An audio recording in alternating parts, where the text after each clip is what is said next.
Alors, bonjour à tous et à toutes. J'espère que vous m'entendez.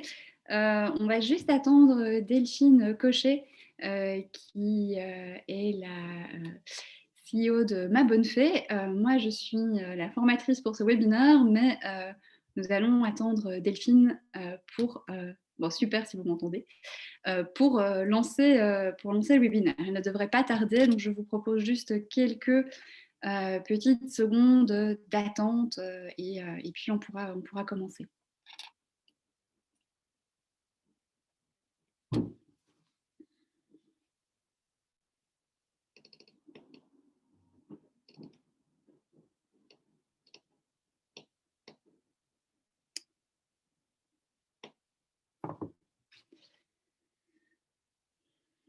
Donc voilà, Delphine va arriver, elle me le confirme, donc on va pouvoir bientôt commencer le temps qu'elle se connecte et puis on démarrera ce webinaire.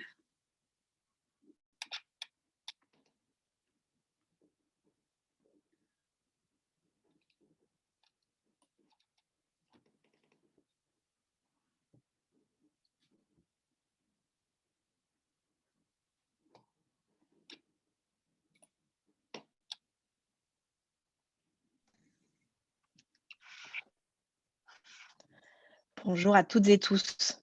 Ce n'est pas normal, je suis en retard, mais pour ma défense, j'étais sur un autre webinar et j'ai été retenue. Je suis ravie de vous retrouver, ravie de te retrouver Nadège. Est-ce que vous m'entendez bien déjà?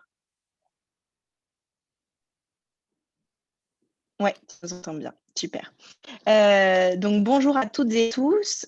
Pour ceux qui ne me connaissent pas, je suis Delphine Cochet, je suis la cofondatrice de Ma Bonne Fée. Et nous avons aujourd'hui le plaisir de vous accueillir avec Nadège, tu t'es déjà présentée, c'est ça, comme je suis en retard? Ah non, pas encore. J'ai dit qu'on m'attendait. Ok, bon, génial. Donc, Nadège qui va se présenter, qui est notre experte égalité femmes-hommes. Et pour ceux qui ont eu la chance de suivre un peu tout notre cycle qu'on a eu depuis plus d'un mois, depuis le mois de février, d'abord sur le sexisme, ensuite sur l'égalité des temps et la conciliation des temps comme sujet d'égalité femmes-hommes. Et puis aujourd'hui, on voulait clôturer ce cycle, et notamment lié à la journée du 8 mars, sur l'éducation non sexiste, non stéréotypée, parce qu'on est convaincu chez Ma Bonne Fée et puis avec Nadège qu'on a toutes et tous un rôle à jouer aussi auprès des générations futures. Et puis, dans la manière d'appréhender et d'éduquer aussi nos enfants. Donc, c'est un peu le sujet qu'on souhaitait aborder aujourd'hui. Et moi, je ne vous cache pas qu'ayant un petit garçon de 4 ans et une petite fille de 3 ans, il y a beaucoup d'éléments sur lesquels je suis très impatiente d'avoir tout cet apprentissage de Nadège, parce que c'est un sujet aussi dans mon quotidien personnel, au-delà de professionnel, et que je pense que nous avons tous besoin de prendre de la hauteur, et c'est ce que Nadège le dira beaucoup, je pense sans culpabilité. C'est ça que j'aime bien avec toi, Nadège. C'est l'importance et la prise de conscience, et d'avoir un peu cette prise de hauteur et de recul qui fait qu'ensuite on peut petit à petit changer la suite. Donc, sans plus tarder, ça y est, j'ai déjà trop parlé, je te laisse, Nadège. Ce que je vous propose juste sur la partie technique. Donc, moi, je vais être un peu modératrice. N'hésitez pas, c'est vrai que Nadège aime bien quand il y a quand il y a aussi de l'interaction, et nous, on aime bien ça. Donc, n'hésitez pas à chatter sur le côté. Je crois. Est-ce que on peut chatter? Voilà, vous pouvez poser des questions. Alors, voilà, j'ai vu que j'ouvre tout. Donc, n'hésitez pas à bien participer et à échanger sur conférenciers et participants. Et puis, au fur et à mesure, à parler sur le côté. Si vous voulez poser une question à un moment, donc vous pouvez par le chat, voire lever la main si vous voulez prendre la parole. Je serai là pour modérer. Et puis, si vous avez des questions privées, vous pouvez appuyer sur Q et R et poser vos questions en privé. Et de la même manière, je les modérerai pour Nadège. Nadège, je te laisse te présenter et puis lancer. Oui, alors juste du coup, un petit souci, je n'arrive plus à présenter mon écran. C'est parce que voilà, je n'étais pas sur le bon. Voilà. Du coup, c'est bon. Enfin, je pense que c'est bon. Donc, du coup, moi, je m'appelle Nadège Dazi. Je suis consultante, formatrice indépendante sur les questions d'égalité femmes-hommes, mais également sur, de manière plus large sur les questions de parentalité égalitaire et d'éducation non stéréotypée. Donc, j'interviens aussi bien en entreprise que dans des structures scolaires avec les enfants, mais aussi le personnel enseignant. Et donc, on ne s'était pas coordonné avec Delphine pour l'intro, mais en fait, j'avais envie de vous dire déjà, avant de commencer ce webinaire, voilà, quelques éléments qu'elle a déjà partagés avec vous. Le premier, c'est qu'en effet, cette thématique, moi, me tient particulièrement à cœur parce que finalement, c'est un peu la croisée des chemins des 4 webinaires qu'on a vus avant. Et puis, il y a aussi énormément de choses qui vont se développer dans l'enfance. Et je dis énormément de choses, mais je n'ai pas dit tout. Et donc ici, en fait, la question de la non-culpabilité, on va la poser directement, c'est-à-dire que on va voir qu'on a certainement des biais et des stéréotypes. Néanmoins, on ne va pas non plus porter un poids qui est trop lourd sur soi en tant que parent, c'est-à-dire que même si nos enfants vont prendre certains stéréotypes certainement qu'on leur aura passés, on n'est pas non plus les seuls acteurs et actrices autour d'eux. Et donc déjà, partons pour ce webinaire en se disant que tout n'est pas joué dans l'enfance et que ce n'est pas parce qu'on a offert une poupée rose à notre fille quand elle était petite que d'office c'est foutu. Et puis en plus, on verra que ce n'est pas une question de poupée rose. Ensuite, je voulais vous dire avant de commencer que ce sujet est quand même assez large. Donc moi, l'idée ici, ça va être vraiment de vous partager certains concepts, mais aussi surtout de vous donner des ressources et des outils pour que vous puissiez par la suite aller creuser vous-même, aller un peu chercher, aller justement, comme Delphine l'a dit, prendre du recul. Mais du coup, voilà, c'est pas exhaustif. En 1 heure, de toute façon, ça ne peut pas l'être. Mais l'idée, c'est vraiment de vous partager certaines choses pour que vous puissiez après aller chercher et un petit peu creuser la thématique. Alors, on va commencer par une question. Quelle est la première question justement qu'on vous a posée quand vous étiez enceinte, quand vous avez annoncé votre grossesse ou celle de votre conjointe d'ailleurs, ça marche aussi. Quelle était cette question? Je vous laisse l'écrire dans le chat si vous vous en souvenez. Et si vous n'avez pas d'enfant, quelle est la question souvent que vous posez à une maman quand elle est enceinte? Ouais. Alors, je vois. Fille ou garçon, garçon ou fille. Oui, du coup, c'était en effet, hein, c'est là à laquelle je pensais, fille ou garçon. C'est une question qui revient encore très, très, très, très souvent. C'est pour quand? Oui aussi. Mais c'est vrai que fille ou garçon, c'est quand même quelque chose qui revient souvent. Et en fait, pourquoi est-ce que ça revient aussi souvent? Parce qu'on va le voir, c'est un phénomène assez normal, c'est qu'on a besoin d'identifier le sexe pour pouvoir se projeter. On a besoin en fait de mettre dans une catégorie. Et d'ailleurs, c'est assez marrant parce que moi, on ne voulait pas savoir le sexe d'un point de vue très personnel. Et parfois, il y avait des gens qui me disaient, mais comment tu vas faire? Alors, c'est marrant, puisque bon, on n'a pas forcément besoin de savoir, mais du coup, ça pouvait potentiellement générer de l'anxiété chez certains de ne pas savoir si on allait avoir une fille ou un garçon, si on allait devoir acheter les bodys bleus ou les bodys... oui, si on devait acheter les bodys bleus ou les bodys roses, parce que d'ailleurs, c'est encore souvent le cas. Alors, je vais juste lancer le YouTube Live. Voilà. Et donc du coup, voilà, cette catégorisation, elle vient d'un phénomène qui est tout à fait sain et utile, qu'on avait vu justement dans un des premiers webinaires sur les stéréotypes et les biais inconscients. C'est le fait que notre cerveau, simplement pour traiter les milliards d'informations qu'il reçoit en une journée, a besoin de faire des catégories. C'est simplement pour que ce soit plus simple pour lui, pour appréhender et décrypter le monde avec plus de simplicité. Donc, on va faire, notre cerveau, il fait des boîtes. C'est-à-dire qu'il remplit, il y a la boîte des filles, la boîte des garçons, la boîte des personnes âgées, la boîte des personnes avec un handicap, mais aussi ça pourrait être les Américains, les Européens, les Africains. Bref, on fait des catégories. Et ça, c'est un phénomène tout à fait normal. Ça nous permet de ne pas être en surchauffe permanente. Après, ce qu'on va faire, et qui est aussi un phénomène normal, c'est qu'on va coller des étiquettes sur ces petites boîtes. C'est-à-dire que la boîte des filles, je vais leur mettre des fameux stéréotypes, c'est-à-dire des choses qui, de manière globale, on pense appartient à la catégorie des filles, des garçons, des personnes âgées, des personnes avec un handicap, etc. etc. Donc, par exemple, les filles, ce sera, elles sont très pipelettes, elles n'ont pas forcément le sens de l'orientation, elles ne sont pas très douées en maths.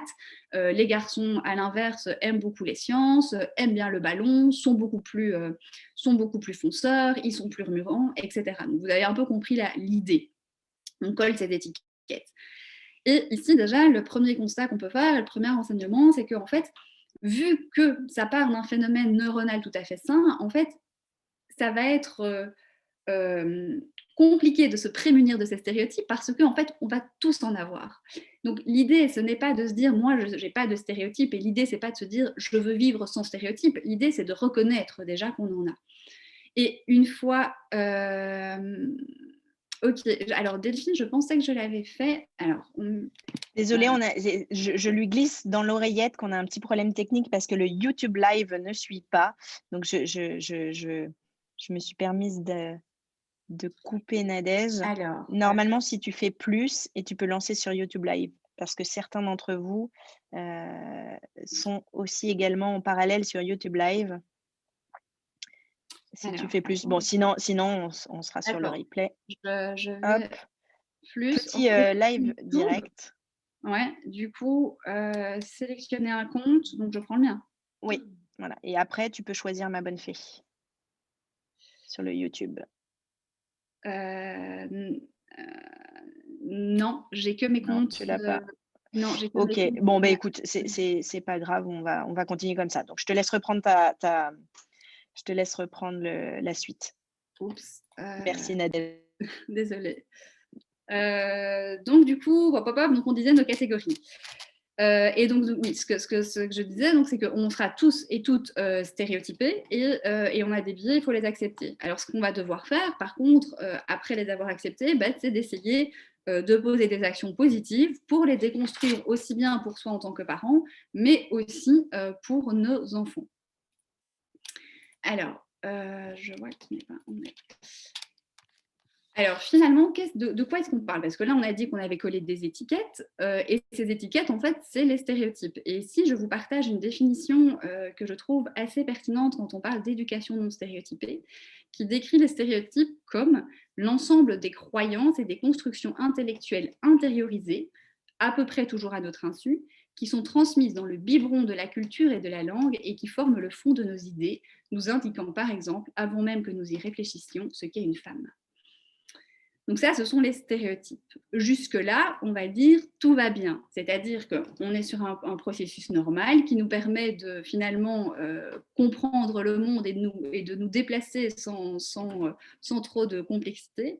Ce qu'il y a après, et ça on l'avait vu dans le deuxième webinaire, c'est qu'on va coller des valeurs différentes sur ces stéréotypes. C'est ce que Françoise Héritier avait appelé la valence différentielle des sexes. Et que dans ces valeurs, très souvent, le positif est du côté du masculin, le négatif du côté du féminin. Un exemple, c'est par exemple l'activité. Le fait que les petits garçons, très souvent, on dit qu'ils sont assez nerveux, ils bougent beaucoup plus que les petites filles. Et ce n'est pas considéré comme quelque chose dans notre société, en tout cas, comme mauvais. Bien au contraire, le fait d'être actif est assez valorisé. Ça sera plutôt la passivité qui est pas tout à fait valorisée. Et ce qui est assez marrant, c'est que le côté actif sera plutôt associé à quelque chose de masculin, la passivité à quelque chose de féminin. Et ce qui est étrange, c'est que par exemple dans d'autres cultures, comme en Inde ou en Chine, la passivité est plutôt quelque chose de masculin et de très très bien vu, alors que l'activité un peu brouillonne en fait est plutôt vue du côté féminin. Donc on voit que partout dans le monde, on se retrouve avec des valeurs qui sont toujours plus positives du côté du masculin et un peu plus négatives du côté du féminin, parfois alors que ce sont des mêmes valeurs, mais simplement des mêmes concepts, mais leurs valeurs changent. Et donc, du coup, en fait, quand on prend l'anthropologie, on comprend que les différences que l'on a aussi de perception sur les filles et les garçons ne sont pas forcément que le fruit de la nature, mais bien aussi d'une construction sociale, vu qu'on voit que dans différents endroits du monde, on a des perceptions différentes.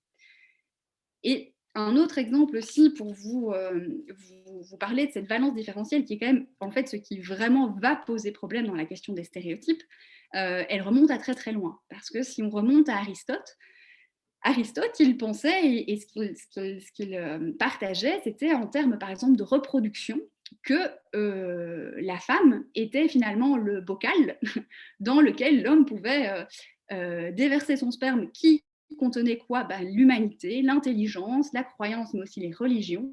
Et qu'en fait, nous, on était des réceptacles un peu vides, mais quand même bien utiles, mais quand même un peu vides. Donc en termes de valeur, on voit déjà une valeur assez différente entre l'homme et femme dans le processus de reproduction, et d'ailleurs qu'on perpétue parfois quand on dit, et sans s'en rendre compte, quand on dit ah les bébés, en fait c'est papa qui a mis la petite graine, et en fait on est un peu dans cette perception aristoclésienne où on a une très grande différence dans la valeur de ce qu'est l'homme et la femme.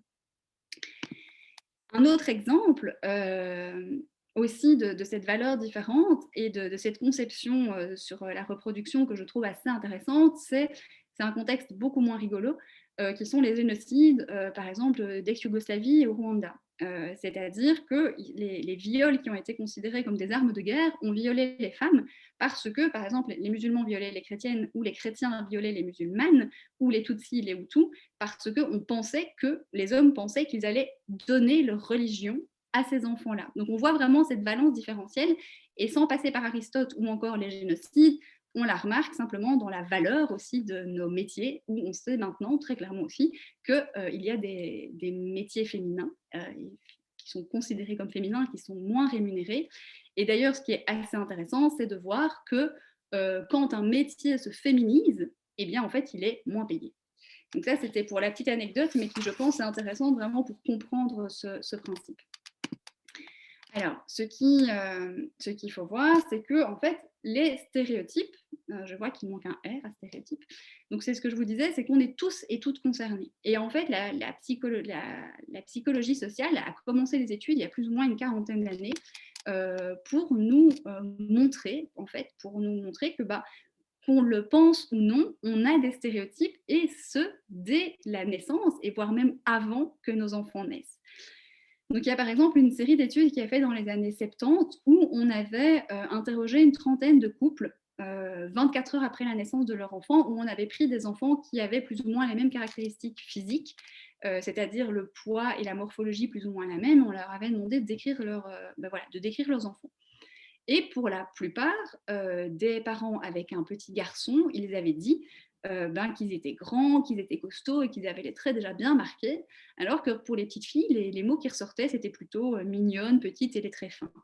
Alors on remarque qu'évidemment, ce sont des caractéristiques qui sont encore reprises aujourd'hui dans la publicité, où très souvent Photoshop va faire quoi? Va affiner les traits des femmes et va rebooster un peu les contrastes pour les hommes pour qu'on ait les traits bien marqués. Donc ça, c'était une expérience qui a été faite dans les années 70.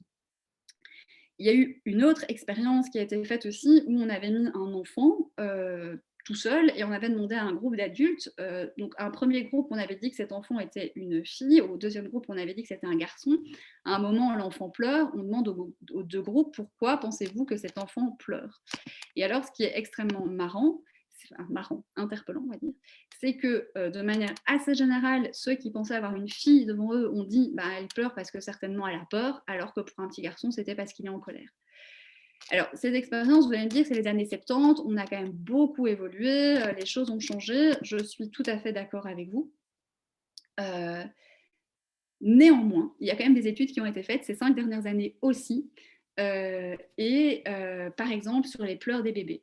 Donc il y a une expérience qui a été faite ici à Paris, en Île-de-France, à l'université Paris-Saclay, où on a demandé à des jeunes parents d'essayer d'identifier des cris de bébé. Donc si c'était des cris de bébé fille ou des cris de bébé garçon. La plupart ont dit que les cris de bébés les plus aigus devaient être ceux des filles, et les cris des bébés les plus graves devaient être ceux des garçons. En fait, il n'y a aucune étude scientifique qui permet de montrer que les cris des bébés sont différents. Il y en a en effet des bébés filles qui ont des voix très graves et des bébés garçons des voix très aiguës. Mais en fait, on avait projeté nos stéréotypes de cette voix un peu plus aiguë des filles sur des bébés, et sur des bébés garçons une voix plus grave. Et pour aller un pas plus loin, aussi, sur les perceptions des pleurs, ce qui est ressorti, c'est que les bébés qu'on pensait être des bébés garçons ont été vus comme ayant plus d'inconfort que des bébés filles. Donc de là à dire que les garçons pleurent pour une bonne raison et les filles parfois pas trop, il n'y a qu'un pas.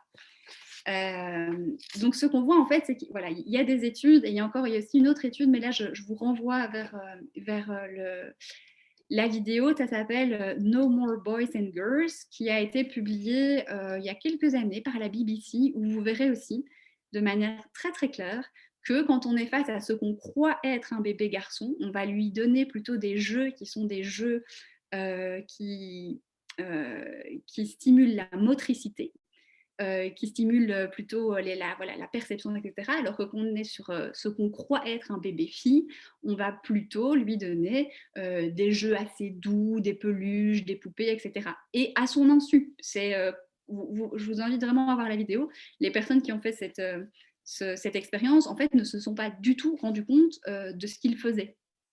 Et alors, évidemment, c'est assez interpellant quand on s'en rend compte. Et du coup, je vous invite aussi à regarder vos propres pratiques parce que finalement, vous allez peut-être repérer des petites choses que vous n'aviez pas vues, mais qui c'est normal parce que c'est tellement intériorisé, parce qu'on vit tellement dans notre société avec nos normes, avec un marketing aussi extrêmement prononcé, que c'est tout à fait normal d'avoir ces stéréotypes, mais l'important, c'est de pouvoir les voir. Alors, ceci dit, on entend quand même le fait que les filles et les garçons sont OK, on peut être conscient de ce poids des stéréotypes, de ces constructions sociales, mais très souvent, moi, ce qu'on me dit, c'est oui, mais quand même, il y a des différences. Tu ne peux pas les nier, il y en a. Et alors, du coup, parfois, on parle de développement cognitif différent. Et du coup, je vous pose une question. Est-ce que vous pensez, par exemple, que le cerveau des femmes est plus petit que le cerveau des hommes? Vous me dites oui, non.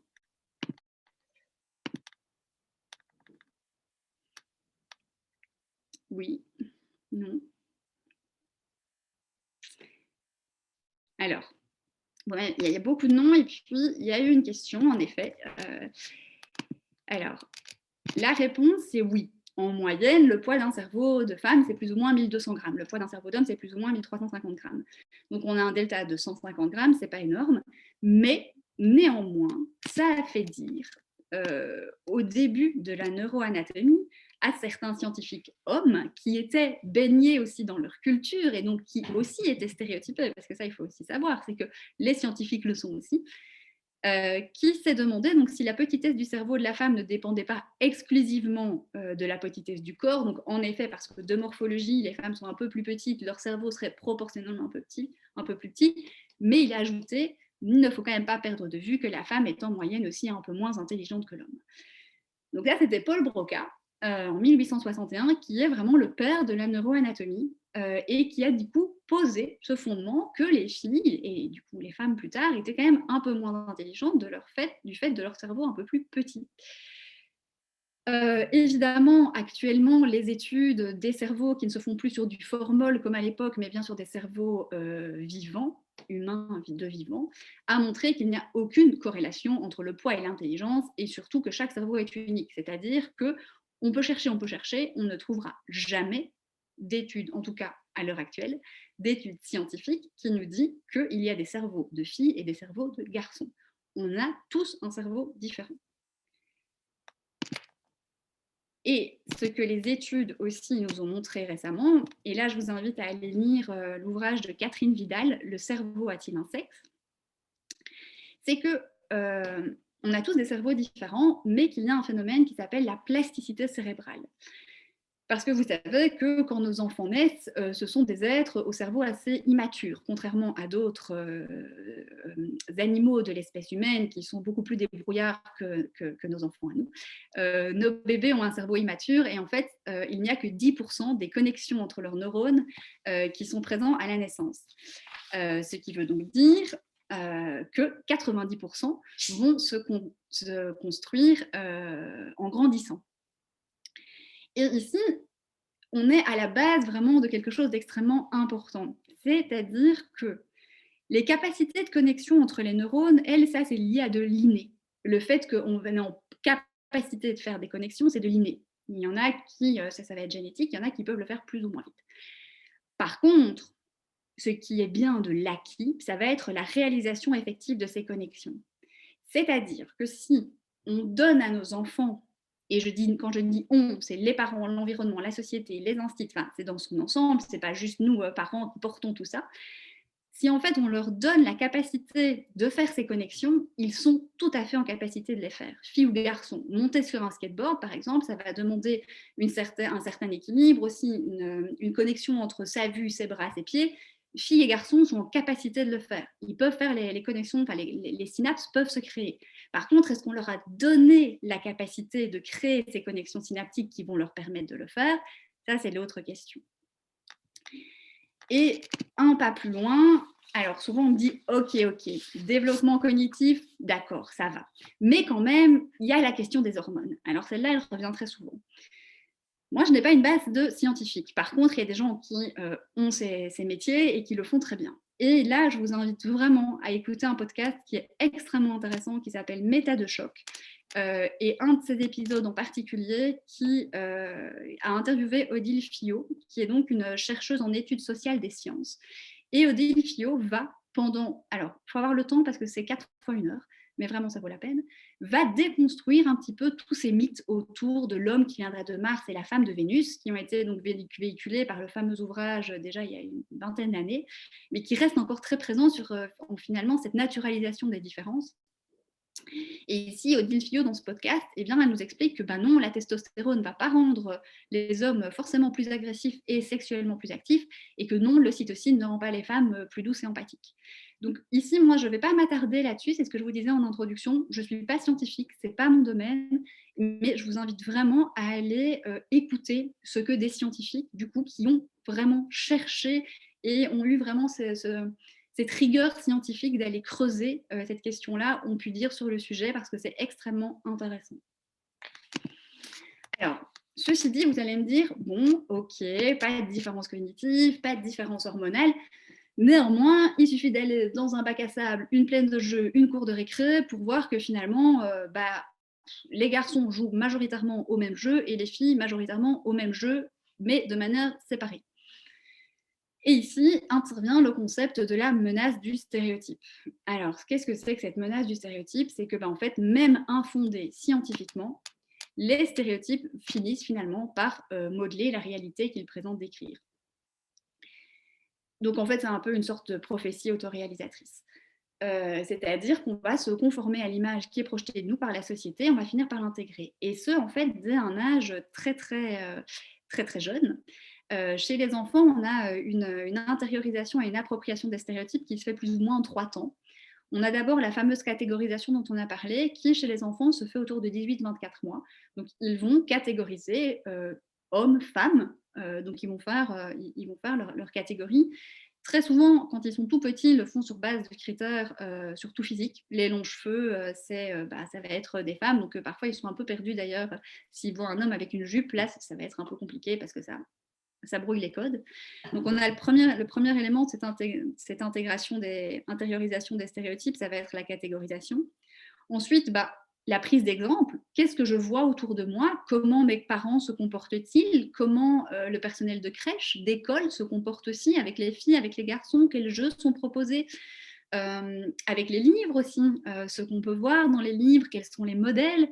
Finalement, on prend un petit peu, quand on est enfant, fille ou garçon, tout ce qu'on considère relever des catégories normales d'une fille et d'un garçon, et on se colle les stéréotypes à soi-même. Parce que simplement, c'est une question aussi identitaire. Et puis après, il y a la troisième étape qui est le renforcement, c'est-à-dire qu'ici, quand l'enfant est encouragé à adopter des comportements qui relèvent de ce qui est attendu de leur sexe, en fait, ils se sentent valorisés, puis ils vont continuer à le faire. Et ce qui est assez intéressant à noter, c'est que finalement, la réprobation, généralement, est beaucoup plus forte pour les garçons quand ils adoptent des comportements qui seraient dits de filles que le contraire. Donc ça, on l'avait vu aussi dans un webinaire, le 2, je pense, qui était que vu qu'il y a une valence différentielle, quand un garçon a des attitudes de fille, c'est un peu comme une dévalorisation. Alors qu'une fille qui va vers des attitudes de garçon, c'est plutôt bien vu. Et d'ailleurs, par exemple, la fameuse expression être un garçon manqué, qui est extrêmement malheureuse, n'est pas vue forcément par des filles qui vont le dire comme quelque chose de négatif. À titre d'anecdote, moi, quand j'étais petite, on me traitait de garçon manqué et limite, j'en étais fière. Et c'est ça qui est complètement horrible, c'est que j'étais fière que parce que j'avais des attitudes dites plus de garçon, j'étais contente qu'on m'appelle comme ça. Je ne pouvais pas me satisfaire d'être une fille, j'étais contente d'être appelée un garçon manqué, ce qui est quand même assez interpellant. Et donc, dans cette fameuse menace des stéréotypes, eh ben, en fait, il y a deux menaces possibles. C'est l'effet Pygmalion ou l'effet Golem. Pygmalion, c'est l'effet des stéréotypes positifs. Donc, si on a une image positive, donc par exemple, si on dit à quelqu'un qu'il est très bon en maths, il va potentiellement devenir très bon en maths. À l'inverse, l'effet Golem, c'est si on colle un stéréotype négatif, les filles sont moins bonnes en maths que les garçons, les filles deviennent moins bonnes en maths que les garçons. Et ici, je ne sais pas si vous avez entendu parler de cette étude qui a été faite aux États-Unis, mais je pense qu'on la reproduirait en France, on serait exactement dans les mêmes constats, où on a demandé à des petites filles et des petits garçons âgés de 4-5 ans, on leur lit une histoire et on leur demande, dans l'histoire, il y a un personnage qui est très très intelligent, et on leur demande à la fin de l'histoire, est-ce que vous pensez que ce personnage est une petite fille ou un petit garçon ? Vers 4-5 ans, les petites filles et les petits garçons disent généralement que le personnage très très intelligent est le personnage du même sexe qu'eux. Et on refait une même expérience avec des enfants, mais âgés de 6-7 ans, donc enfants qui sont rentrés dans un cycle éducatif à l'école primaire. Et là, surprise, eh bien, la majorité des filles va dire que le personnage très très intelligent, c'est un homme ou un garçon. Donc, on a intériorisé le fait que on a considéré que le garçon était plus intelligent que la fille. Et j'en reviens à mon fameux Paul Broca et ses jolis principes, qui, néanmoins, même s'ils nous paraissent complètement incongrus à l'heure actuelle, ont continué un petit peu et continuent encore de se développer. Alors, sur aussi ces effets, la menace du stéréotype, je vous invite aussi ici à voir la vidéo sur le test de la poupée noire et la poupée blanche. Alors ici, on n'est pas sur la différence fille-garçon, on est sur des différences raciales. C'est aux États-Unis. Vraiment, je vous invite à le voir parce que ça donne aussi une vision très très claire de cette intégration des stéréotypes chez les enfants. Donc je le développe pas plus, mais voilà, si vous cliquez sur Google test de la poupée blanche et noire, vous allez tomber dessus assez facilement. Alors, du coup, on a dit, donc jusqu'ici, voilà, on a vu que nos enfants, finalement, et tout être humain, avaient 90% de leur connexion synaptique qui allait se développer en grandissant. Donc, on peut se poser la question, quels sont les modèles que nos enfants vont avoir pour se développer ? Quelles représentations on a du féminin et du masculin encore aujourd'hui dans notre société ? Alors, des modèles et des représentations où le masculin l'emporte sur le féminin. L'image de gauche, ce n'est pas une image ancestrale. Je suis en train de mener une mission dans une école et dans une classe de CM2, il y a cette photo de l'évolution du coup de la race humaine, des humains. Et donc, on a notre brave Australopithèque jusqu'à l'Homo sapiens, qui est un homme, hein, évidemment. Et dans cette classe où je suis, il y a une énorme représentation des hommes, de la préhistoire jusque dans les figures actuelles. Et c'est ce qu'on voit encore majoritairement. Aller dans une salle de classe, mais aussi aller un peu partout, on a cette image où le masculin l'emporte. Sur l'évolution justement au niveau de la préhistoire, ce qui est extrêmement intéressant, c'est qu'actuellement, en fait, sont remis en cause les perceptions de cette idée que l'homme des cavernes était d'ailleurs un homme qui partait chasser le mammouth et que la femme était à la maison. Il y a des scientifiques, des préhistoriennes, qui commencent à montrer qu'en fait, non, l'homme et la femme, à l'époque préhistorique, avaient des rôles finalement assez similaires. Et pour un peu creuser plus cette question, ici, je vous invite à aller voir les ouvrages de Marilène Patou-Matis, je le noterai après dans le chat, qui sont extrêmement intéressants. Évidemment, il y a aussi ce masculin qui l'emporte sur le féminin dans la langue française. On parle beaucoup de l'écriture inclusive. Je ne pouvais pas ne pas m'y référer aujourd'hui. Je vous partage juste le fait que jusqu'au XVIIe, en fait, ce n'était pas le masculin qui l'emportait sur le féminin, mais c'était une règle de proximité, c'est-à-dire qu'on accordait les noms avec le mot le plus proche. Donc voilà, simplement pour vous laisser réfléchir à ça sans rentrer dans le grand débat de l'écriture inclusive. Mais en tout cas, ça nous donne une idée de ce qu'est la représentation du masculin et du féminin, notamment à l'école, mais pas que. Ici, c'est sur la question des jeux et des valeurs et des caractéristiques qui sont complètement opposées. Ça, ce sont deux nuages de mots, alors anglais, qui viennent aussi d'une étude américaine, mais là aussi, je pense qu'on peut tout à fait la reproduire en France. Ces mots sont les mots qu'on retrouve sur les jeux de filles ou de garçons. Je n'ai pas besoin de vous dire où sont les jeux de filles ou de garçons, je pense que vous l'aurez vu. Alors, ce qui est fou, c'est qu'il n'y a pas de correspondance dans les mots. Et on voit très bien, pour faire le pont avec ce qu'on a dit sur la valence différentielle tout à l'heure, que les mots de filles, le fun, la magie, les princesses, les paillettes, les cheveux, sont quand même moins valorisés que le contrôle, la bataille, l'aventure, l'exploration et le pouvoir.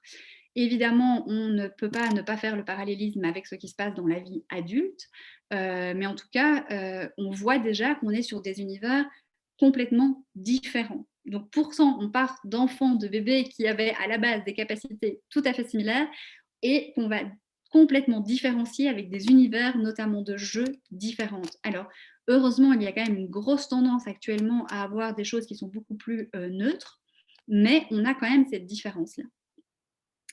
Et aussi, pour la petite anecdote, il faut savoir qu'avant, c'est-à-dire avant les années 90, plus ou moins, les jeux n'étaient pas aussi stéréotypés qu'ils le sont maintenant. Sauf que le marketing s'est dit, mais c'est très bête en fait de faire des jeux neutres parce que du coup, les parents, ils l'achètent une fois. Et donc du coup, on a commencé vraiment à différencier les jeux de filles ou de garçons dans le but uniquement de vendre 2 fois plus. Il faut quand même le savoir.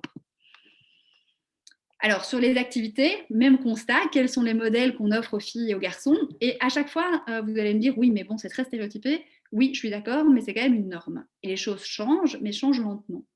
Et ce qu'on voit, la pub de la Société Générale, elle est assez récente, où on avait d'un côté des petites filles avec des tutus pour montrer l'esprit d'équipe et des petits garçons qui revenaient d'avoir été joués au rugby en se salissant très fort.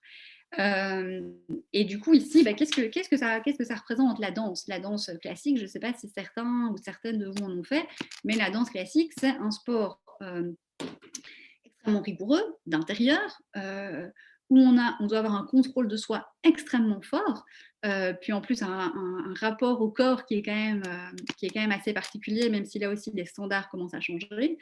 Mais au niveau du sport garçon, ici, qu'est-ce qu'on a? On a déjà des sports d'extérieur, avec une prise d'espace, parce que le rugby, on court dans tous les sens, on n'est pas obligé d'être hyper concentré sur son petit pied. Et puis, c'est pas grave si on se salit. Et donc ici, en fait, cette publicité, je la trouve extrêmement bien pour montrer justement les images différentes et les univers et les valeurs que l'on a collées sur les filles et les garçons de manière complètement différente. Alors, la fameuse question des vêtements qui, dès le plus jeune âge, même si là aussi, il y a de plus en plus de vêtements neutres, qui ne permettent pas les mêmes capacités. Alors, si vous avez des enfants, je suppose que vous avez déjà vu que les vêtements de filles, parfois, sont quand même plus fragiles. Moi, j'ai déjà mis un tutu à ma fille, et il n'a pas tenu très longtemps parce qu'en fait, le tutu, c'est pas très résistant. Et en fait, du coup, on peut moins faire de choses si on ne veut pas que les vêtements s'abîment.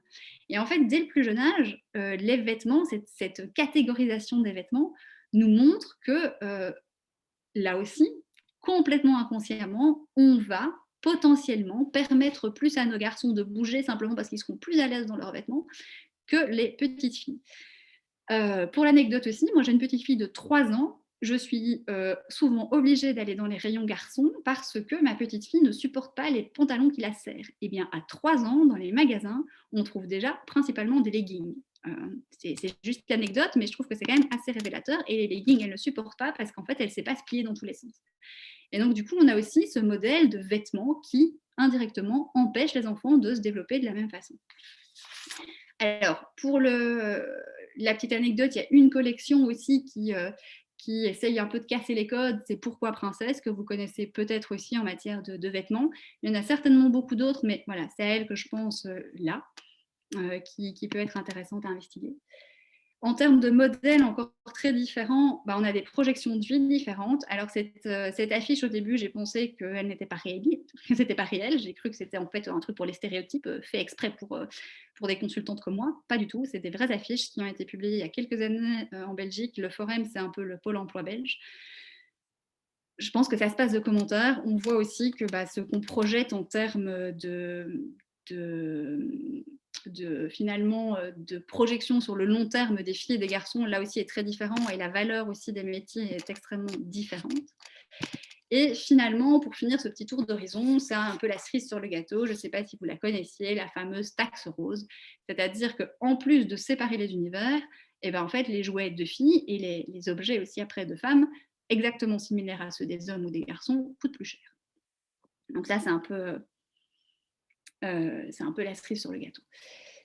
Et donc, en fait, quand on regarde toutes ces illustrations, toutes ces représentations que nous donne notre société à l'heure actuelle, on voit qu'on part d'enfants, de bébés qui sont en principe en capacité de faire exactement les mêmes choses, qui ont exactement les mêmes compétences, et en fait, on va les opposer totalement. Et ce qui se passe, c'est qu'après, on va être dans des environnements en totale non-mixité. Par exemple, je vous disais, là, je suis une école, et c'est assez flagrant de remarquer que les filles sont d'un côté, les garçons sont de l'autre. Généralement, les garçons sont bien au centre, les filles sont plutôt sur les côtés. Et en fait, ce qui pose problème dans cette différenciation, en fait, c'est qu'il y a une réduction du champ des possibles et des compétences des enfants. Parce qu'il y a beaucoup d'études qui ont montré maintenant que les jeux, les activités qui étaient proposées permettaient d'ouvrir différentes compétences. C'est-à-dire que dans les jeux d'imitation, c'est la fonction langagière qui va se développer. Dans les jeux, par contre, de construction, les jeux où il faut se bouger, etc., là, on va être plutôt sur des capacités de perception d'espace, de mobilité. Donc, en fait, on voit qu'en séparant les univers, on sépare aussi les compétences. Et du coup, en fait, ici, c'est quelque chose qui est extrêmement important, c'est-à-dire que l'idée, c'est que quand on va se retrouver à quelqu'un qui va nous offrir, typiquement, pour la énième fois, que ce soit la nounou ou votre belle-mère, je vous assure, ça peut arriver, une panoplie complète de jeux de la Reine des Neiges qui vont de jeux d'imitation permanente pour votre fille, vous pouvez la remercier, c'est très gentil. Néanmoins, on peut aussi insister sur l'intérêt de l'enfant. En fait, l'intérêt de l'enfant, ce serait de pouvoir aussi avoir d'autres jeux. Donc, ce n'est pas forcément de lui rentrer dedans directement, mais c'est de revenir chaque fois à l'intérêt de l'enfant. C'est-à-dire que si on peut aussi, par exemple, permettre aux garçons de jouer avec ces jeux-là, ça va leur permettre aussi de développer leur langage. Ça va leur permettre aussi de pouvoir s'occuper des poupons et puis d'être sur des petits gestes plus minutieux, parce que je ne sais pas si vous avez déjà essayé d'habiller une poupée, parfois il faut vraiment être sur des petits gestes. Et à l'inverse, pour les filles, ça va leur permettre, si elles sont sur de la construction, de développer autre chose.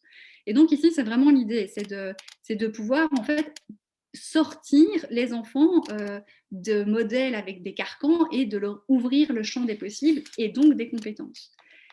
Sur du long terme, qu'est-ce que ça va être les effets ? Des effets, c'est qu'on a 17% des métiers qui sont non mixtes. Mixte, ça veut dire qu'un métier a une part d'hommes et de femmes comprise entre 40 et 60%. On a 80% des femmes qui sont confrontées au sexisme, et on a un congé de paternité de 11 jours. Je parle du congé de paternité parce que ici, pour moi, c'est aussi une de ces conséquences des stéréotypes, c'est-à-dire qu'on considère que la maternité, c'est plutôt un truc de femme, tout comme on considère encore maintenant que les jeux de poupées, c'est plutôt des trucs de filles, parce que instinctivement, elles vont vers les poupées, on le voit. Alors que on sait maintenant que c'est qu'une construction sociale. Alors moi, j'en profite, j'ai une question, et peut-être que d'autres dans l'assistance ont cette même question. Très concrètement, si je reprends l'exemple que tu donnais, moi je me suis dit: «Je vais laisser, ouvert le champ des possibles à mon fils», et au départ tu peux influencer les jeux.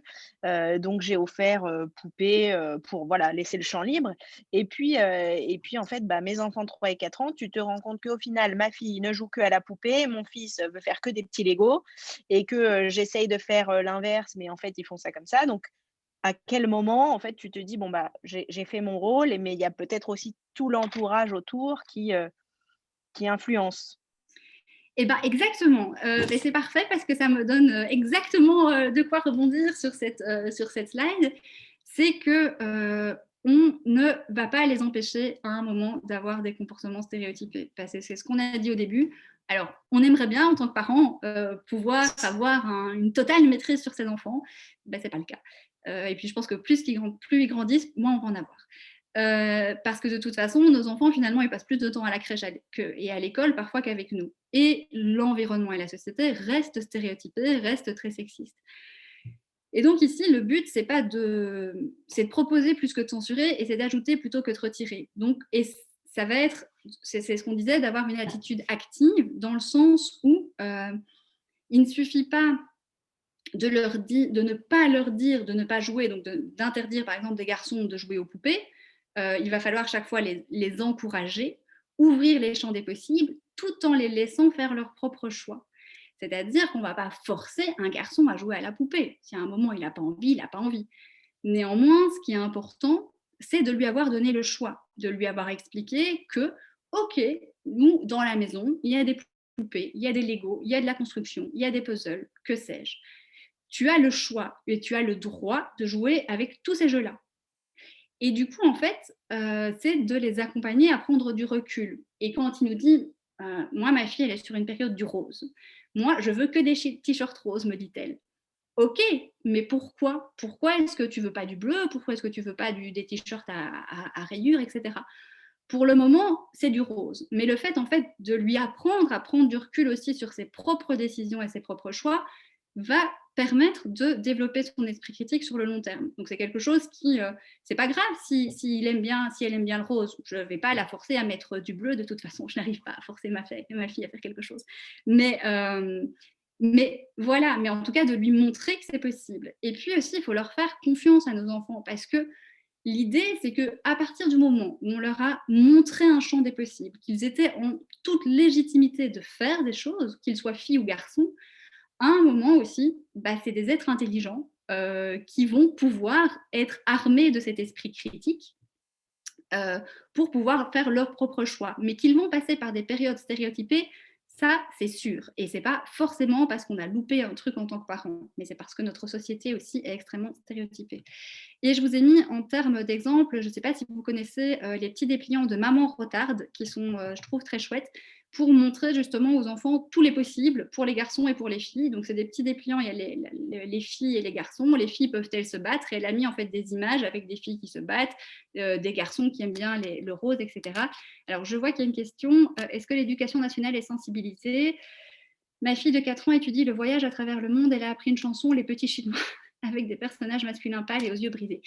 Oui. Alors, l'éducation nationale, il n'y a pas de généralité. Il y a des écoles qui sont sensibilisées, il y a des mairies qui ont envie de travailler sur ces questions-là et qui, du coup, engagent des réflexions.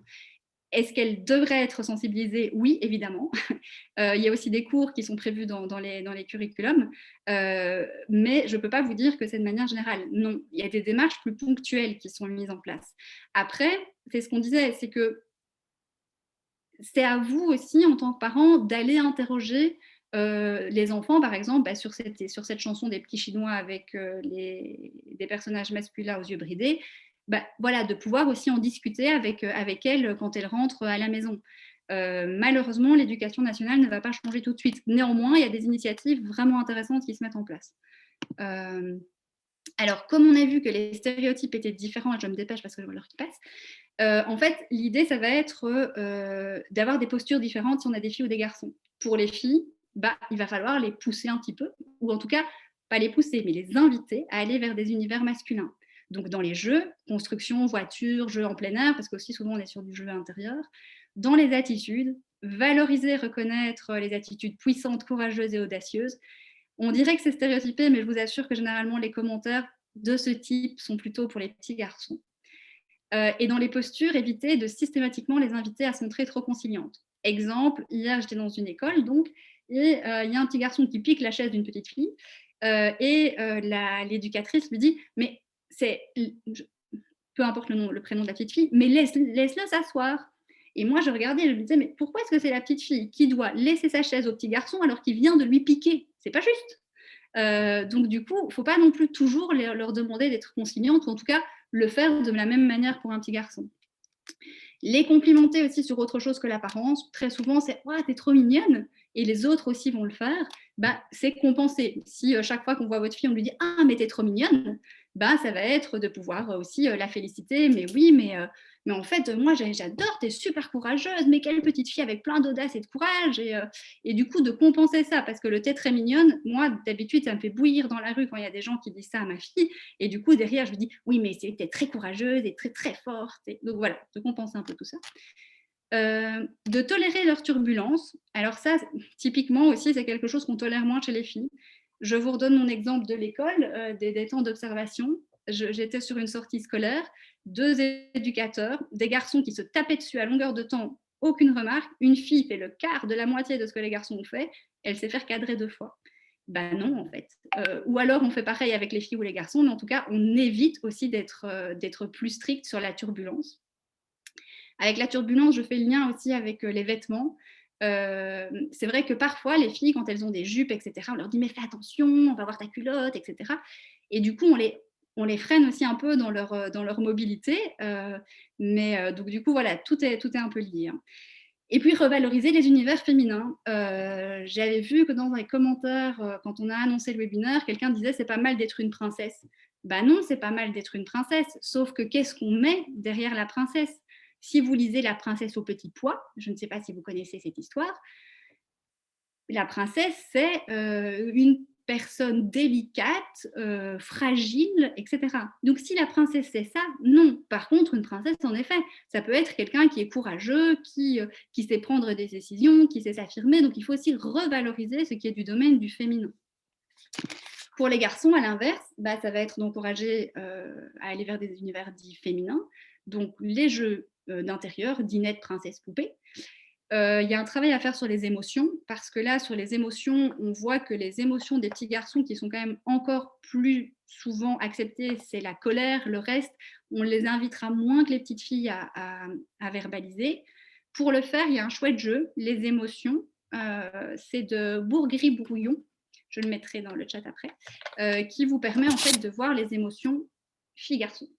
Il est chouettement illustré et chez les petits, on peut déjà l'utiliser pour voilà, mettre le doigt sur les émotions. Et puis, dans les postures, bah, c'est un peu l'inverse de la fille, c'est valoriser l'attention aux autres et l'empathie aussi. Valoriser les attitudes pacifiques. Alors ici, je vous renverrai un livre qui vient de sortir qui s'appelle Le coût de la virilité, qui a été écrit par Lucille Pétavin. Je mettrai tout ça après. Et en fait, dans les attitudes pacifiques, bah, on voit très clairement que généralement, c'est les filles qui vont être invitées à plutôt être pacifiques et les garçons, on les invite peut-être un petit peu moins, mais que finalement, ce coût de la virilité en tant que garçon est fort, mais en tant qu'homme adulte aussi va être assez conséquent. Et puis aussi, bah, ne jamais tolérer de mépris à l'égard des filles, même pour rire. Souvent, c'est pour rire que les garçons se moquent des filles. Bah non, ça par contre, on essaie de pas trop le tolérer. Alors, en tant que parents, bah, on est les premiers modèles de nos enfants, qu'on le veuille ou non, ils vont s'inspirer de nous. Donc, ça va être de s'interroger sur ses propres habitudes, sur ses contraintes, sur ses stéréotypes. Alors, évidemment, c'est pas simple, vu qu'on a vu que c'était quelque chose qui était tout à fait naturel. Du coup, je vous ai mis 3 livres que je trouve assez chouettes pour justement aller interroger tout ça. Le livre Tu seras un homme féministe, mon fils, de Aurélia Blanc, qui est vraiment extrêmement intéressant et qui donne plein de pistes pratiques plutôt si on a un garçon.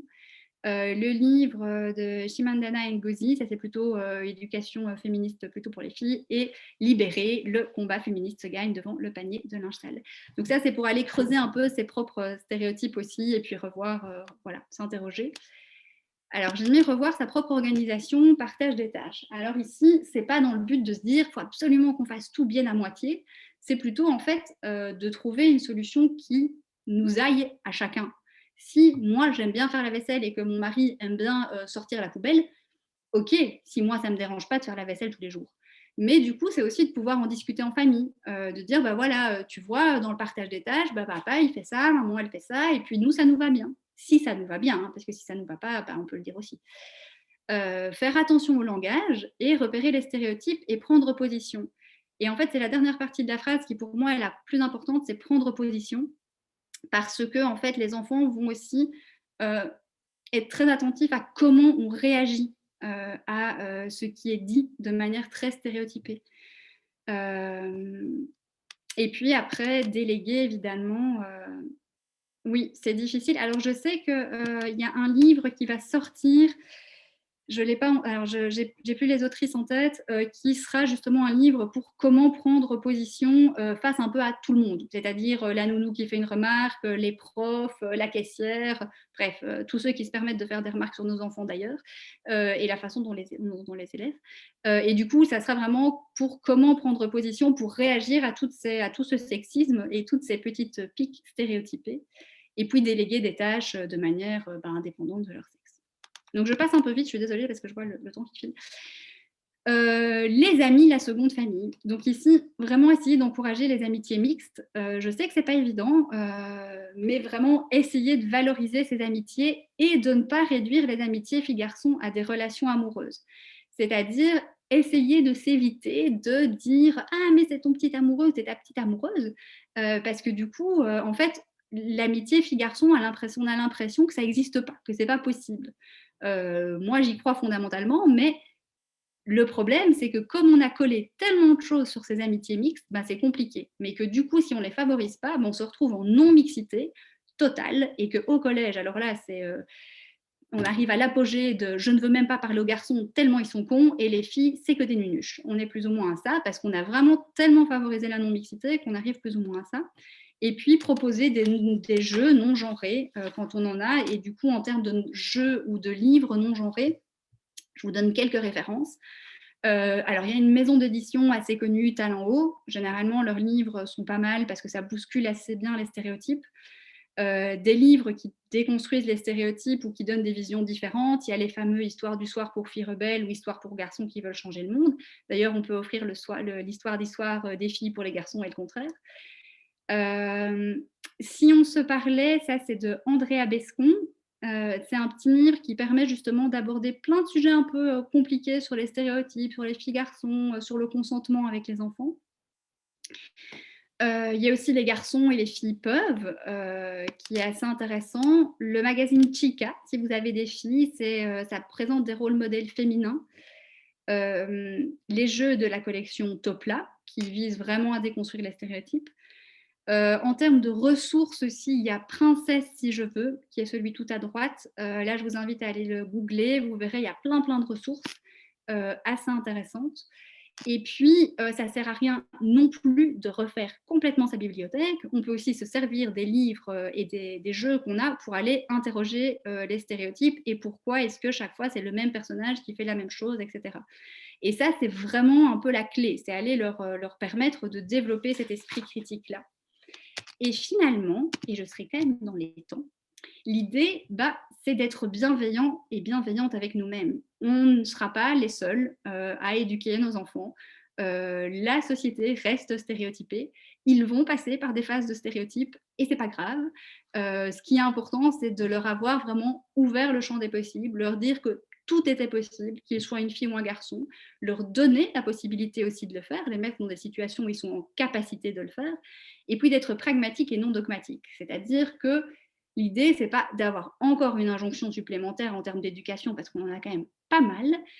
À cet égard, je vous invite aussi à écouter le podcast, le fameux Méta de choc, mais sur l'éducation bienveillante. C'est une petite aparté, mais je trouve qu'il est très bien fait aussi, qui remet un peu en question certaines choses. Et donc, du coup, voilà, l'idée, c'est pas de forcer son garçon à mettre un t-shirt rose si on sait qu'il va se faire démonter au collège parce qu'il a un t-shirt rose. Mais c'est du coup de pouvoir être pragmatique, de pouvoir en discuter aussi, de lui ouvrir le champ des possibles. Et puis finalement, en tant que parent, on fait pas forcément toujours comme on veut, mais on fait comme on peut avec du coup ce qu'on a. Voilà, et je conclurai ici pour rester plus ou moins dans les temps. Alors, je ne sais pas si vous avez le temps pour des questions. Mais du coup, si vous en avez, je suis disponible un petit peu. Alors, on vous invite, si certaines d'entre vous ont des questions, donc on a des remerciements. Bravo pour cette présentation instructive pragmatique. Je pense qu'on ressort avec pas mal d'outils. En tout cas, tu, sèmes, beaucoup de graines et ça va avec ta dernière image d'ailleurs, qui ensuite nous font réfléchir. Est-ce qu'il y a des questions, qui restent Alors, en j'ai vu qu'il y avait suspens ou est-ce une question sur les livres 3-4 ans, s'il vous plaît. Ce que je vous propose, c'est peut-être de reprendre un peu les différents supports que j'ai listés. Et je peux te les envoyer, Delphine, et tu peux peut-être les ouais, envoyer après de aux toute façon, participants. on vous fera parvenir la présentation, Voilà. on insérera les liens dont tu as parlé. Ok. Mais sinon, s'il n'y a pas d'autres. On me demande aussi s'il y a un replay. Oui, de toute façon, tout est enregistré, donc il y a un replay, possible.